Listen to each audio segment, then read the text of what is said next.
Magandang umaga, Teacher Rosaline at sa aking mga kaklase. Ngayong araw, ako ay magpapakulo ng tubig.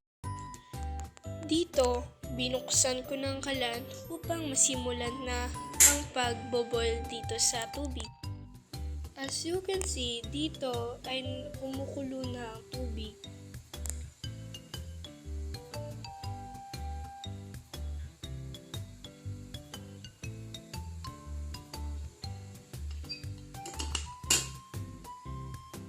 Pinatay ko na ang apoy at pinatay ko na rin ang gasol. At tarang, eto na siya. Magandang umaga, Teacher Rosaline. Ngayong araw naman, ako ay magpiprito. Ako na nga simulan kunin ang kasirola na merong mantika sa loob. Binuksan ko ng gasol at akin na rin binuksan ang apoy.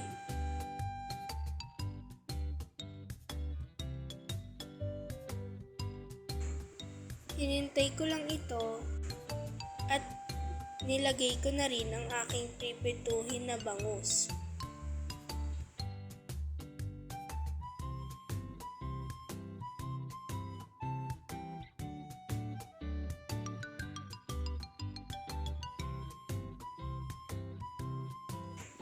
Dito nga naluto na ang bangus at dahan-dahan ko itong kinuha.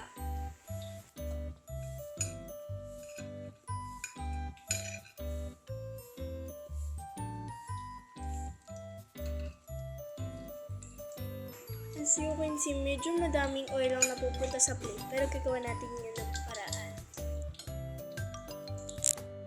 Pinatay ko ng gasol. At tanan, luto na, nilagay ko ito sa bagong plato at nagiwa akong kamatis. Magandang umaga, Teacher Rosaline. Ngayong araw naman, ako ay magigisa. Sinimulan ko na ito sa paglalagay ng sibuyas sa kalan.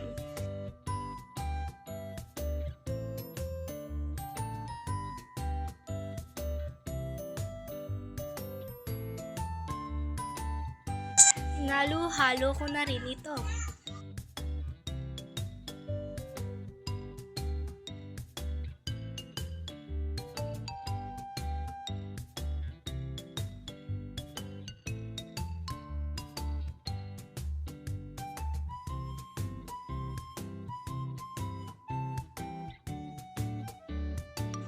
Next naman ay nilagay ko ng bawang.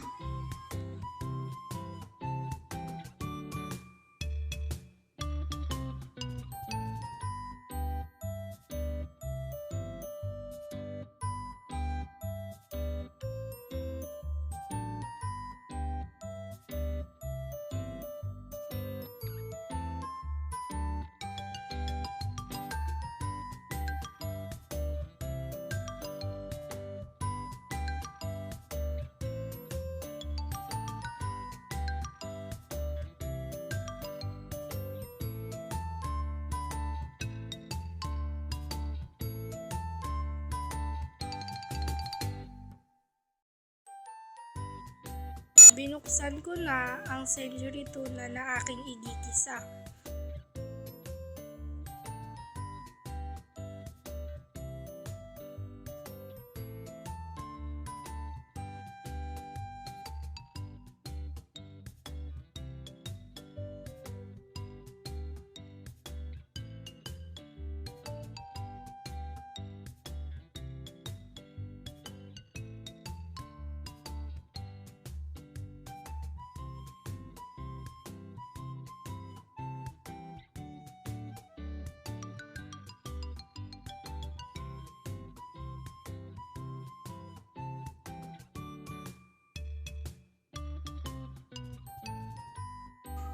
Pinatay ko na ang apoy at pinatay ko na rin ang gasol. At tanan, ayan na ang century tunang ginisa.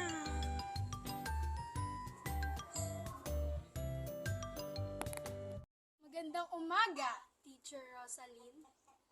Ngayong araw, ako ay magbo-broiling. Sinimulan ko na ng paglalagay ng apoy dito sa uling. Pagkatapos ay nilagay ko na ang ihawan at nilagay ko na rin ang hotdog.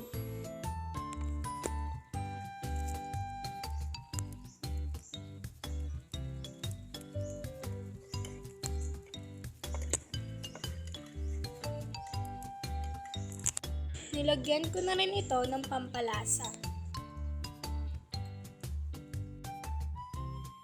Pinaypayan ko na ito upang hindi mamatay ang apoy.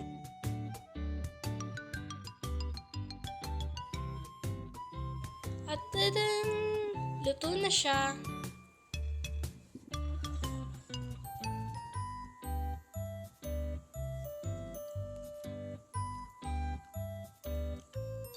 Bye-bye!